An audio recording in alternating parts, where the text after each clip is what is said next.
Madam Deputy Speaker, for allowing me to speak. Under a Conservative government, social care is in crisis. This is clear to almost everyone in this House and to the 1.2 million people across the country whose complex needs are not being met. In fact, it would appear the only people this is not clear to is the Conservative government. If you were following either of the Secretaries of State responsible for social care over the conference period, you would struggle to find any reference to the crisis or indeed to social care. And so I'm pleased that the opposition has used this day to bring this incredibly important issue to the floor. As we are facing a complete policy vacuum from the government, social care provisions have been neglected and gutted by the central government. By March 2018, we will have seen £6.3 billion cut from the adult social care budget during 8 years of Conservative-led government.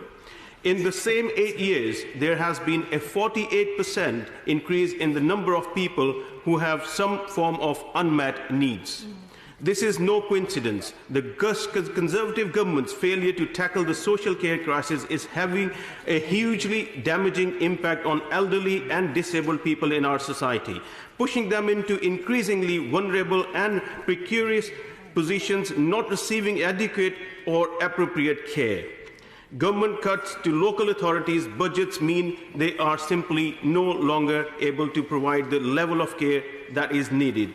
48% of authorities across the country reported home care providers handling back contracts in the first 5 months of the fiscal year. And, Madam Deputy Speaker, Warrington is no exception. Indeed, we have already seen 2 providers hand back significant contracts this year. And so the Council is approximately 500 hours of home care short on any given day, resulting in delayed transfers of care.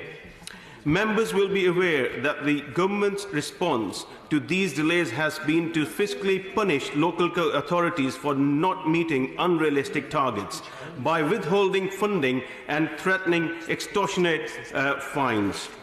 If this government is not prepared to invest in essential care for the health and well-being of the elderly and disabled in society, then what is it prepared to invest in? During 2017 general election campaign, the Prime Minister infamously U-turned on her flagship social care policy. And 5 months later, she is still yet to provide us with any alternative, whilst other members of her cabinet are still yet to rule out the discredited dementia tax policy. Thank you. Kelly Tolhurst.